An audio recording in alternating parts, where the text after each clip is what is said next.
आप सभी को मेरा प्यार भरा नमस्कार। आज मेरा विषय है कहानी, जो आजकल हम लोगों के जीवन से गायब ही हो गई है। एक कहानी हमारे अंदर कहने की, सुनने की, भावों को अभिव्यक्त करने की तथा कल्पना शक्ति के विकास की अनेक संभावनाओं का विकास करती है। इसके अलावा हर कहानी से हमें कुछ ना कुछ सीखने को तो अवश्य मिलता है। तो आज मैं आपको ऐसी ही एक शिक्षाप्रद कहानी सुना रही हूँ। बहुत पुरानी बात है।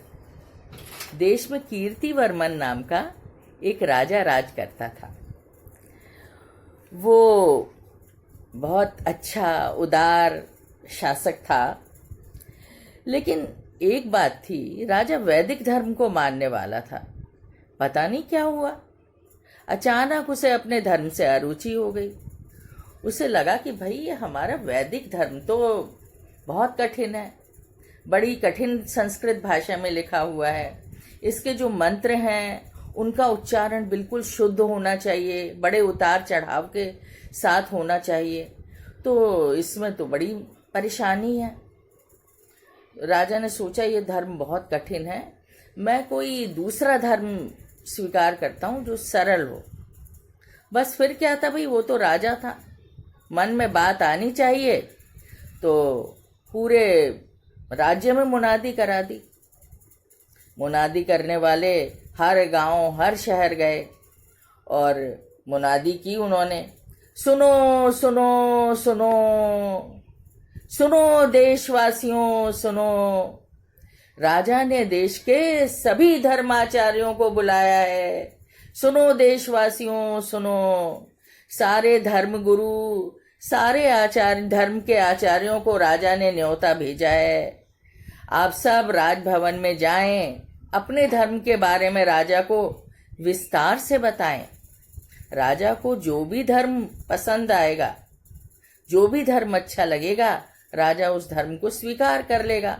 सुनो सुनो सुनो, ढम ढम ढम ढम करते हुए मुनादी करने वाले एक नगर से दूसरे नगर, एक गांव से दूसरे नगर गांव में मुनादी करते फिरे। फिर क्या था भाई, बड़े बड़े धर्मगुरु, बड़े धर्म आचार्य राजा के दरबार में पहुंच गए। भीड़ लग गई। 1 साल तक बड़ा शास्त्रार्थ चला। हरेक ने अपने अपने धर्म के बारे में बड़े विस्तार से समझाया। लेकिन राजा को लगा कि भाई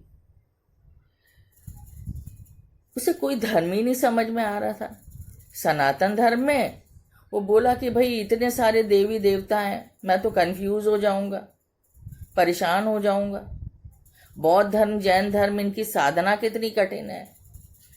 तो इस तरह से वो हर धर्म में कुछ ना कुछ कमी निकालता रहा और कोई भी धर्म उसकी समझ में नहीं आया। तो सब लोग बड़े परेशान। वैदिक धर्म के एक आचार्य ने, धर्मात्मा ने राजा को समझाया कि राजन, सब धर्म बहुत अच्छे हैं, लेकिन यदि आपको कुछ अच्छा नहीं लग रहा है तो देश और काल के अनुरूप आप उन धर्म के नियमों में परिवर्तन कर सकते हैं। क्योंकि जब ये धर्म बना था तो जो उस समय का समय था, उस देश और काल के अनुरूप उस धर्म के नियम बने थे। अब देश और काल बदल गया है, बदले हुए समय के अनुरूप आप जो नियम हैं उनको बदल भी सकते हैं। तो इस तरह से सबने राजा को समझाया, लेकिन राजा की समझ में कुछ नहीं आया। सब बड़े परेशान। तो ये बात पूरे राज्य में फैल गई।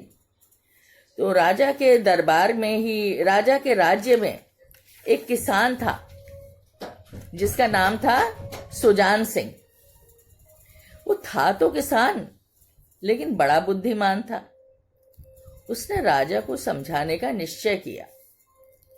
उसने सोचा ये काम मैं कैसे करूं। तो वो एक धर्मगुरु बनकर राजा के पास पहुंचा और उसने राजा से कहा, राजन, मेरा ही धर्म सर्वश्रेष्ठ है और मैं आपको अपने धर्म की दीक्षा दूंगा मगर वो दीक्षा आज नहीं दूंगा। कल सुबह सुबह हम दोनों नदी पार जाएंगे और नदी पार जाकर मैं आपको अपने धर्म की दीक्षा दूंगा। राजा तैयार हो गया। सुबह सुबह राजा तैयार होके नदी किनारे पहुंचा। सुजान सिंह पहले से ही वहां पर था और घाट पे तरह तरह की सुंदर सुंदर नावें लगी हुई थी। तो राजा के आते ही एक बड़ी सुंदर सी नाव घाट पर लग गई। लेकिन ये क्या, जैसे ही राजा ने नाव पे पैर रखा, सुजान सिंह ने रोक दिया। ठहरो राजन, ठहरो। राजा ने प्रश्नवाचक निगाहों से सुजान सिंह की ओर देखा और कहा, भाई क्या बात है? तो उन्होंने कहा, नहीं राजन, इस नाव का मल्लाह अच्छा नहीं है। राजा ने कहा, चलो कोई बात नहीं, दूसरी नाव लगी। सुजान सिंह ने फिर रोक दिया, राजन इस नाव की बनावट ठीक नहीं है। तीसरी नाव, राजन इसमें बैठने की कुर्सी सही नहीं है। चौथी नाव, इसके चप्पू सुंदर नहीं है। पांचवी नाव, इसका रंग अच्छा नहीं है। ऐसे ही वो हर नाव में कोई ना कोई कमी निकाल देता। अब राजा तो राजा ही है, उसे अंदर अंदर गुस्सा आ गया, झल्ला रहा था। लेकिन उसको धर्म जानने की, उस धर्म के दीक्षा लेने की चाहत भी थी। तो उसने क्रोध को अंदर दबाते हुए थोड़ा झल्लाते स्वर में किसान से कहा कि गुरुजी, हमारा उद्देश्य तो नदी पार करना है ना। अब नाव कैसी भी हो, इससे क्या फर्क पड़ता है? चलें जल्दी से हम नदी पार करें और आप मुझे अपने धर्म की दीक्षा दें, क्योंकि नाव कैसी भी हो हमें वो पार तो करा ही देगी। सुजान सिंह मुस्कुराया और बोला कि राजन, आपने बिल्कुल ठीक कहा, कोई भी नाव हमें नदी पार करा देगी। ऐसे कोई भी धर्म हमको ईश्वर से मिला देगा, हमारा उद्धार कर देगा।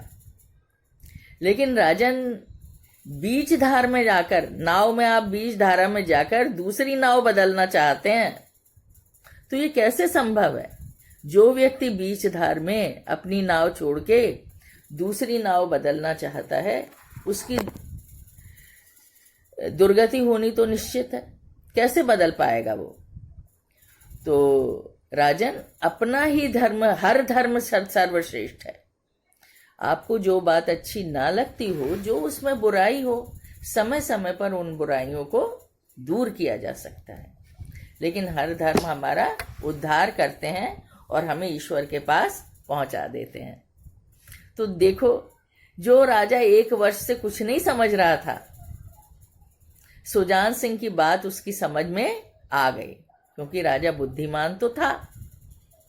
उसने सुजान सिंह को बहुत सा धन उपहार में दिया और साथ ही सुजान सिंह को अपना सलाहकार भी बना लिया।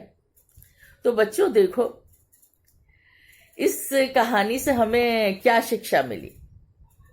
इस कहानी से हमें बहुत अच्छी शिक्षा मिलती है कि सभी धर्म अच्छे हैं।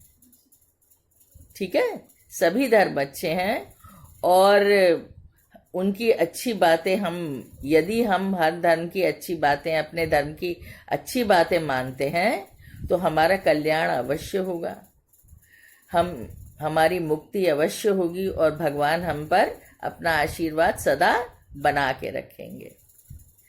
तो ये कहानी है। आशा है आपको ये कहानी पसंद आई होगी।